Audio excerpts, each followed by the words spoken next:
Hello student and welcome everyone. मैं प्रशांत Kanoje, assistant professor zoology. आज का हमारा टॉपिक है मियोसिस सेल डिवीज़न। ये बीएससी फर्स्ट ईयर के पेपर फर्स्ट के यूनिट सेकंड से मैंने इसको लिया है। तो सेल डिवीज़न मियोसिस को हम इस प्रेजेंटेशन के माध्यम से अध्ययन करेंगे। मियोसिस को अर्धसूत्री विभाजन भी कहते हैं। यह प्रक्रिया डबल डिवीज़न की प्रक्रिया है और जिसे 1887 में विजमैन ने इस प्रकार के विभाजन को सर्वप्रथम देखा और जो मियोसिस शब्द दिया वो वैज्ञानिक थे फार्मर एवं मूरे ने 1905 में मियोसिस नाम दिया। और मियोसिस जो है, the process of meiosis is particularly fascinating one because in meiosis division produce sperm and ovum, the gametes which generate next generation। तो बहुत ही important process है। meiosis takes place only the reproductive cell during the formation of gametes। Gamete बनने के समय ये उपयोग में आती है और इसको रिडक्शन डिवीज़न भी कहा जाता है क्योंकि इसमें जो क्रोमोसोम्स हैं reduce haploid from diploid, diploid से हैप्लॉइड में ये कन्वर्ट हो जाता है। The cell in which meiosis take place are term meiocytes. जिसमें ये मियोसिस होता है उस सेल को बोलते हैं मियोसाइट्स। और meiosis produce 4 daughter cell from a parent. 1 से 4 डॉटर सेल्स का निर्माण होता है। यहाँ पर देखते हैं meiosis consist of 2 division, heterotype division meiosis 1 जिसे कहते हैं, होमोटाइपिक डिवीज़न मियोसिस 2 जिसे कहते हैं। ये जो प्रोसेस है मियोसिस 1 में, it is first meiosis division during which the diploid cell is divided into 2 haploid cells. Diploid काहे में कन्वर्ट हो रही है? हैप्लॉइड सेल्स में। The daughter cells resulting from this division are different from parent cell in the chromosome number. और जो daughter cells होती है वो इस समय डिफरेंट होती है, पेरेंट सेल के क्रोमोसोम नंबर भी डिफरेंट होते हैं। इट आल्सो कॉल्ड हेटेरोटाइपिक डिवीज़न, इसलिए इसको हेटेरोटाइपिक डिवीज़न भी कहा जाता है। और इसमें कितने फेस होते हैं? प्रोफेस 1, मेटाफेस 1, एनाफेस 1, टीलोफेस 1 और साइटोकाइनेसिस होता है। प्रोफेस 1 में कुल 5 सब फेस और आती है, लेप्टोटीन, जाइगोटीन, पैकिटीन, डिप्लोटीन और डाइकाइनेसिस। इसको हम आगे देखेंगे। मियोसिस 2 जो होती है ये जो है ये होता है दूसरे फेस, मियोसिस की सेकंड फेज होती है। During this phase division is 2 haploid cell form during the first meiosis division divided into diploid cells. This division is mitotic division. ऐसा डिवीजन जो होता है वो माइटोटिक होता है। In second meiosis division the daughter cell are similar to parent cell in the chromosome number, hence the division is called homotypic division. It consist the following face. इसमें कितने phase होते हैं? Prophase second, metaphase second, anaphase second, telophase second, cytokinesis. तो ये जो है ये face है। ऐसे यहाँ से प्रोफेस 1, मेटाफेस 1, एनाफेस 1, टीलोफेस 1, फिर उसके बाद सेकेंड स्टेज आती है, stage of meiosis 2, prophase 2, metaphase 2, anaphase 2, telophase 2। इस प्रकार यह प्रक्रिया चलती है। So meiosis is absolutely essential for 2 reason, क्योंकि इसमें हैप्लॉइड सेल्स का निर्माण होता है और जेनेटिक वेरिएशन का निर्माण होता है। यहाँ पर एक छोटा सा एग्जाम्पल मैंने लिया है कि देखिए मियोसिस क्या है। मियोसिस में ये 2 डिप्लॉइड सेल्स हैं, एक मेल है एक फीमेल है, जिसमें 46 क्रोमोसोम्स हैं, 23 पेयर्स हैं। यहाँ पर रिडक्शन डिवीज़न होता है। जैसे रिडक्शन डिवीज़न होता है, मेल से 23 सेल्स के नए सेल्स का निर्माण होता है, जिसको बोलते हैं स्पर्म। ये लाखों की संख्या में निर्मित होते हैं। फीमेल में फिर 23 सेल्स का निर्माण होता है, ओवम। ये हजारों की संख्या में निर्मित होते हैं। ये दोनों डिप्लॉयड हैं, ये दोनों डिप्लॉयड है, और यहाँ प्रोड्यूस कर रहे हैं क्या, हैप्लॉयड। ये हैप्लॉयड सेल प्रोड्यूस कर रहे हैं। 1 स्पर्म फर्टिलाइज 1 ओवम। एक टाइम में एक स्पर्म एक ओवम से फर्टिलाइज होता है, और नेक्स्ट जनरेशन क्या बनाता है, उसमें 46 क्रोमोसोम्स पाए जाते हैं। तो नेक्स्ट जनरेशन का फर्स्ट सेल क्या है, जाइगोट।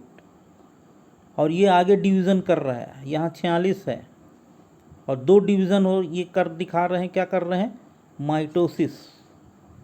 और ऑनगोइंग माइटोसिस क्या हो रही है, कंटिन्यू प्रोसेस चल रही है। तो इस प्रकार ये जो है एक रिडक्शन डिवीज़न है और काफ़ी इम्पॉर्टेंट है। जैसा कि मैंने पहले ही बताया कि ये बहुत ही इम्पॉर्टेंट है, एसेंशियल्स है, क्योंकि ये ओवम बना रहे, स्पर्म्स बना रहे हैं और नए जनरेशन का निर्माण कर रहा है। तो आइए आगे देखते हैं डिटेल में मियोसिस डिवीज़न। इसमें जो डिवीज़न होता है मियोसिस डिवीज़न, जो कि माइटोसिस के समान इसमें जो अवस्थाएं हैं वो पाई जाती हैं, मगर मियोसिस 1 और मियोसिस 2 में कन्वर्ट रहती है। तो सबसे पहले लेते हैं प्रोफेज 1। यह एक कॉम्प्लेक्स पार्ट है, कॉम्प्लेक्स फेस है।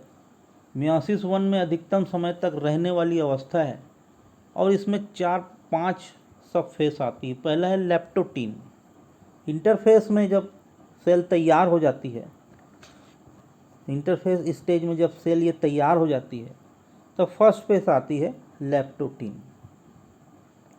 लेप्टोटीन अवस्था में क्या होता है, इस अवस्था में जो न्यूक्लियस है वो अपना आयतन बढ़ा लेता है।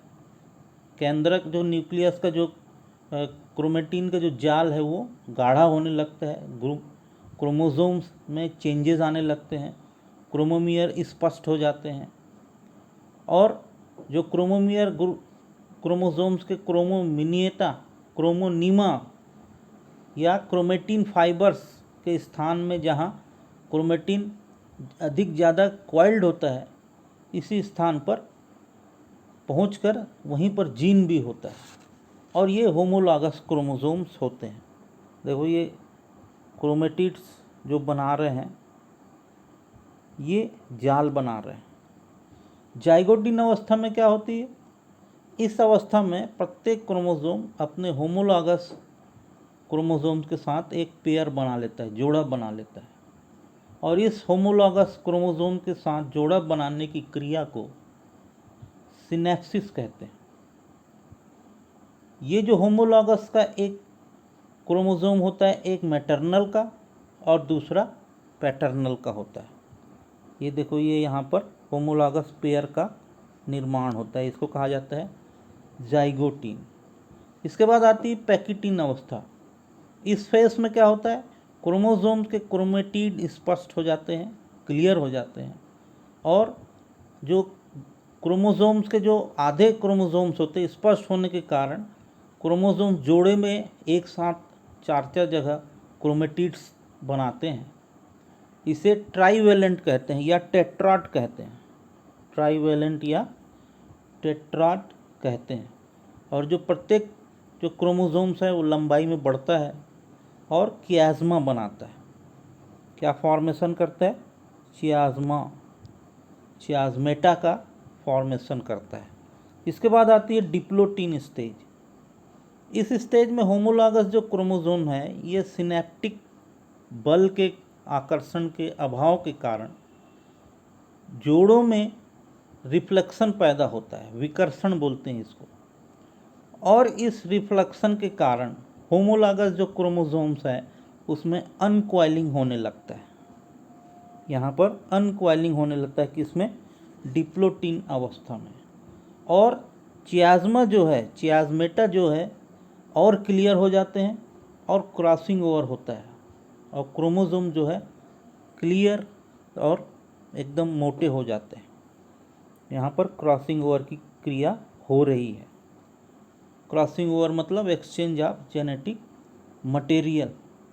और विकर्षण के कारण चियाज़मेटा बाइवेलेंट के सिस्टर क्रोमेटिड टूटकर फिर से क्रॉस के रूप में जुड़ जाते हैं। लेकिन फिर से जुड़ने की इस क्रिया में क्रोमोनिमा के कुछ खंड की अदला बदली, विनिमय, एक्सचेंज हो जाती है। इस प्रकार इस क्रिया में समजात गुणसूत्र होमोलॉगस क्रोमोसोम क्रोमोनिमा दूसरे क्रोमोसोम के साथ अटैच हो जाती है। इस क्रिया को क्या कहते हैं? क्रॉसिंग ओवर कहते हैं। और इसमें क्या होता है? जीन एक्सचेंज होता है। जीन एक्सचेंज होता है। तो क्रॉसिंग ओवर का यहाँ पर थोड़ा सा महत्व अपन समझ लेते हैं। इसके कारण जो है उपयोगी वेरिएशन पैदा होती है और जीवों में विकासात्मक लक्षण दिखते हैं, विभिन्नताएं पैदा होती है और गुणसूत्र के आनुवांशिक मानचित्र बनाए जा सकते हैं और इसके कारण जीवों में उपयोगी लक्षण बनते हैं। किसके कारण? क्रॉसिंग ओवर के कारण। अब आता है डाइकाइनेसिस।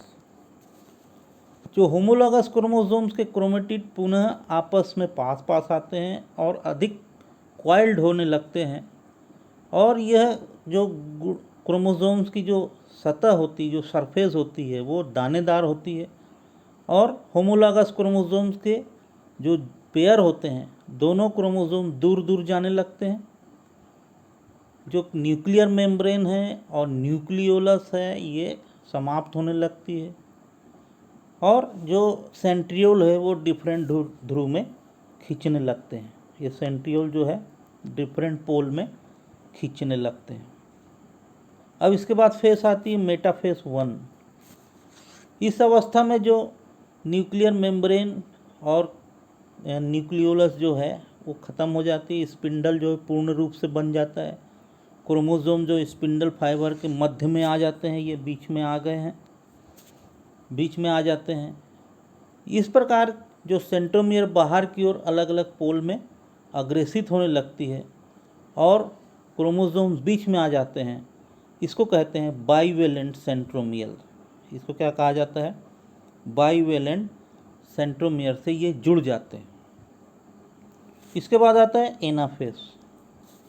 इस अवस्था में जो होमोलॉगस क्रोमोसोम्स के दोनों जो क्रोमेटिड्स हैं डिफरेंट पोल में चले जाते हैं और यह जो है सेंट्रोमियर का विभाजन यहाँ नहीं होता और यह जो है टेट्राड जो है ये क्या होता है? अलग अलग सेंट्रोमियर अलग होकर डिफरेंट पोल में चले जाते हैं। इसको कहा जाता है डायट। इसको कहा जाता है डायट की गति। और ये इसमें जो है साइटोप्लाज्मिक कंस्ट्रक्शन भी दिखाई देता है। इसके कारण क्या होता है?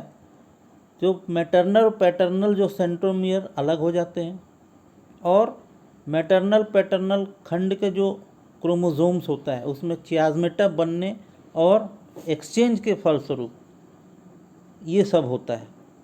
इस प्रकार न्यूक्लियस के आधे आधे संख्या में क्रोमोसोम्स विद डिफरेंट पोल में चले जाते हैं, लेकिन प्रत्येक क्रोमोसोम्स दो दो अर्ध गुण क्रोमोसोम्स का ही बना होता है। इसके बाद आता है टीलोफेस।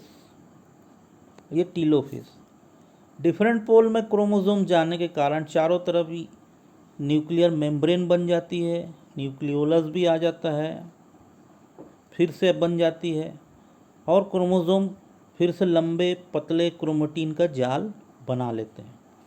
टीलोफेस 1 के बाद जो साइटोप्लाज्म है वो साइटोकाइनेसिस करता है, सेल प्लेट का निर्माण होता है।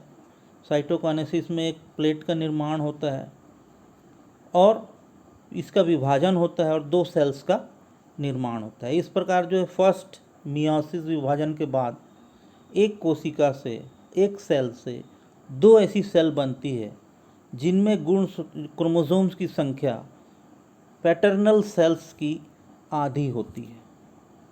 इसके बाद नेक्स्ट पार्ट लेते हैं, सेकंड मियोटिक डिवीज़न। सेकंड जो मियोसिस फेस होता है ये प्रथम जो मियोसिस के पूर्ण होने के बाद होती है। इसमें जो अवस्थाएं आती है उसमें पहली स्टेज आती है प्रोफेज सेकंड। इस अवस्था में क्या होता है, जो केंद्र न्यूक्लियस है तुरंत या कुछ समय बाद इस अवस्था में प्रवेश करता है। यह प्रावस्था बहुत कम समय की होती है। इस अवस्था में क्रोमेटिन जाल एक जगह होकर क्रोमोसोम्स का रूप ले लेते हैं और डायट के समान होते हैं तथा मोटे और घने हो जाते हैं। यहाँ पर जो क्रोमेटिड्स हैं, ये मोटे होने लगते हैं, घने हो जाते हैं। दोनों सेल्स का बराबर डायग्राम है, ए और बी, जो फर्स्ट मियोटिक फेज से मिली है। प्रोफेज सेकंड अपन ले रहे हैं। फिर उसके बाद न्यूक्लियोलस जो है डिसअपीयरिंग यहाँ होना चालू होता है। न्यूक्लियर मेम्ब्रेन भी यहाँ डिसअपीयर होना प्रारंभ हो जाती है। और जब मेटाफेज सेकंड स्टार्ट होती है तो जो न्यूक्लियर मेम्ब्रेन है और जो न्यूक्लियोलस है वो लुप्त हो चुकी है, लुप्त हो रही है, और क्रोमोसोम जो है स्पिंडल रेखा में व्यवस्थित हो जाते हैं। देखो ये न्यूक्लियर, यहाँ पर स्पिंडल का ये फॉर्मेशन हो जाता है, ऐसे ये शिफ्ट हो जाते हैं। एनाफेज सेकंड में क्या होता है, नेक्स्ट पार्ट है, प्रत्येक क्रोमोसोम का सेंट्रोमियर विभाजित हो जाता है, जिससे एक क्रोमोसोम के दोनों जो क्रोमेटिड्स हैं अलग होकर दो क्रोमोसोम्स बना लेते हैं। ये दो क्रोमोसोम्स अलग अलग बना लेते हैं। इस प्रकार जो क्रोमोसोम्स केवल एक क्रोमेटिड मोनेट का बना होता है, जो साइटोप्लाज्म के न्यूक्लियोटाइडों को एकत्र कर पुनः अपनी वास्तविक स्थिति में आ जाता है। नए बने क्रोमोसोम्स स्पिंडल की सहायता से विपरीत पोल में चले जाते हैं। ये डिफरेंट पोल में ये चले जाते हैं। उसके बाद टीलोफेज स्टेज आती है और डिफरेंट पोल में जाने वाले जो क्रोमोसोम्स होते हैं उनके चारों तरफ न्यूक्लियर मेम्ब्रेन का निर्माण होता है। न्यूक्लियोलस पुनः आ जाती है और इस प्रकार जो न्यूक्लियस जो बनता है और 4 सेल्स का यहाँ निर्माण होता है। यहाँ से ये सेल ऐसे कवर्ड हो जाते हैं, साइटोप्लाज्म और न्यूक्लियर मेम्ब्रेन बनती है, साइटोप्लाज्म अलग से टूट जाता है और इसके बाद ये साइटोकाइनेसिस की क्रिया होती है और इस प्रकार ये 4 जो है सेल्स का निर्माण होता है। इस कंडीशन में टीलोफेज के बाद साइटोकाइनेसिस होती है और साइटोकाइनेसिस से जो सेल्स बनते हैं, इसमें जब साइटोकाइनेसिस होती है, सेल प्लेट फॉर्मेशन का निर्माण के द्वारा सेल अलग से बनती है, तो उस समय क्या होता है, जब डॉटर सेल्स बनते हैं तो इस कंडीशन में इस प्रकार जो मियोसिस डिवीजन होता है, जब पूरा मियोसिस डिवीजन पूर्ण हो जाता है तो एक द्विगणित सेल से 4 हैप्लॉइड सेल्स का निर्माण होता है। इसके बाद सामान्यतः ये कोशिकाएं कुछ चेंजेस के बाद स्पर्म और ओवम या मेल और फीमेल गैमेट्स के रूप में रूपांतरित हो जाती है। इस प्रकार यह मियोसिस डिवीजन पूर्ण होता है। इसके अपने इम्पॉर्टेंट है, सिग्निफिकेंस है कि क्या सिग्निफिकेंस हो सकते हैं। इसमें क्या होता है, मेंटेनेंस ऑफ क्रोमोसोम नंबर जो है मेंटेन होता है, गैमेट्स का फॉर्मेशन होता है और असॉर्टमेंट ऑफ क्रोमोसोम्स होते हैं, क्रॉसिंग ओवर होता है जो इम्पॉर्टेंट है, जेनेटिक मटेरियल चेंजेस होते हैं, वेरिएशन आता है, वेरिएशन बहुत ज़रूरी है जो कि जीन एक दूसरे जीन की विभिन्नता के कारण होता है, म्यूटेशन होता है और इवोल्यूशन पाथ का विकास होता है। इस प्रकार से ये अर्धसूत्री विभाजन के कुछ सिग्निफिकेंस है। तो आज हमने अर्धसूत्री विभाजन या मियोसिस डिवीजन का अध्ययन किया। Thanks for watching. Thank you.